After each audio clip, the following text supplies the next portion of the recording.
Pada segmen sebelumnya telah kita lihat flux listrik pada permukaan tertutup termasuk flux pada suatu permukaan bola. Dan sekarang kita akan meninjau sebuah muatan titik, misalnya plus Q, dan kita pilih permukaan Gauss berbentuk bola dengan jari-jari R, sehingga elemen luasnya itu adalah 2πr kuadrat sinus theta d theta. Maka kita bisa dapatkan bahwa medan listrik pada setiap titik di permukaan bola tersebut yang berjarak R dari muatan titik tersebut adalah E sama dengan 1/4 pi epsilon 0 dikalikan dengan muatan Q dibagi dengan R kuadrat pada arah radial. Rho ini adalah arah radial menjauh dari muatan titik. Dan karena arah normal permukaan bola itu juga adalah rho, radial menjauh dari pusat, maka medan listrik dan arah normal itu sejajar. Sehingga kita bisa dapatkan bahwa flux yang besarnya itu adalah integral E dot entopi dA itu sama dengan integral dari E dA saja.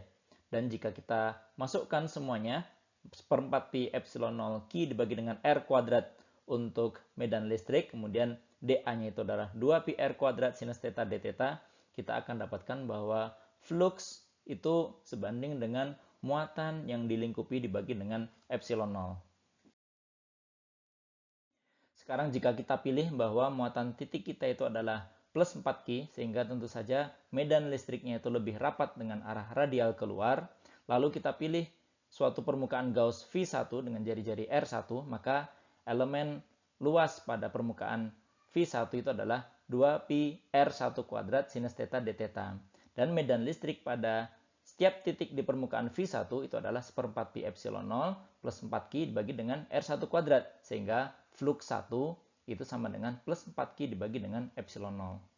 Dan jika kita pilih permukaan Gauss yang lain, misalnya V2 dengan jari-jari R2, maka jika kita lakukan hal yang sama, kita evaluasi elemen luas dan medan listrik di setiap titik di permukaannya, kita juga akan dapatkan bahwa V2 itu sama dengan V1, yakni plus 4Q per epsilon 0.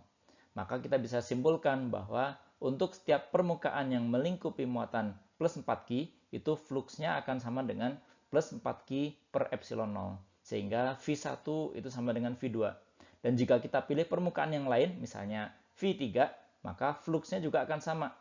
Dan bahkan jika kita pilih suatu permukaan dengan bentuk sembarang, asalkan dia melingkupi muatan plus 4Q, maka kita akan dapatkan bahwa V4 itu sama dengan V1 sama dengan V2 sama dengan V3. Hanya saja jika kita pilih permukaan Gauss yang lain, misalnya V5 ini, karena V5 ini tidak melingkupi muatan plus 4Q, tentu saja fluxnya tidak akan sama dengan flux 1 atau flux 2 atau flux 3 ataupun flux 4.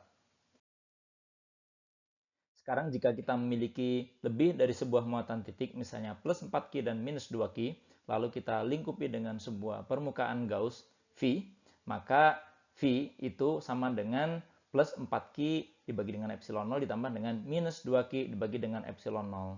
Atau secara umum, flux itu sama dengan total semua muatan yang dilingkupi dibagi dengan epsilon 0. Padahal sebelumnya telah kita ketahui bahwa flux itu sama dengan integral tertutup dari E dot entopi dA. Ini untuk setiap permukaan. Sehingga kita dapatkan hubungan bahwa integral tertutup dari E dot entopi dA itu sama dengan total muatan yang dilingkup dibagi dengan epsilon 0. Inilah hukum Gauss. Nah, hukum Gauss ini dapat dipergunakan untuk menentukan medan listrik pada sistem muatan yang memiliki simetri tinggi. Seperti yang akan kita bahas pada segmen-segmen yang akan datang, misalnya simetri bola, ataupun simetri silinder, ataupun simetri bidang. Dan biasanya penentuan medan listrik dengan hukum Gauss itu jauh lebih sederhana dibandingkan dengan menggunakan hukum Coulomb. Untuk menggunakan hukum Gauss dalam menghitung medan listrik ini, kita bisa manfaatkan beberapa tips berikut. Yang pertama, kita tentukan arah garis medan listrik di sekitar distribusi muatan yang ditinjau. Kemudian kita tentukan posisi tempat-tempat dengan besar medan listrik yang sama. Kemudian kita pilih permukaan Gauss sehingga solusi persamaan hukum Gauss itu menjadi mudah. Biasanya ini adalah permukaan yang memiliki nilai medan listrik yang sama yang telah kita tentukan pada tahap sebelumnya, sehingga flux yang sama dengan integral E dot dA ini kita bisa keluarkan medan listriknya dari integral. Kemudian kita bisa tentukan muatan yang dilingkupi oleh permukaan tersebut dibagi dengan permitivitas listrik.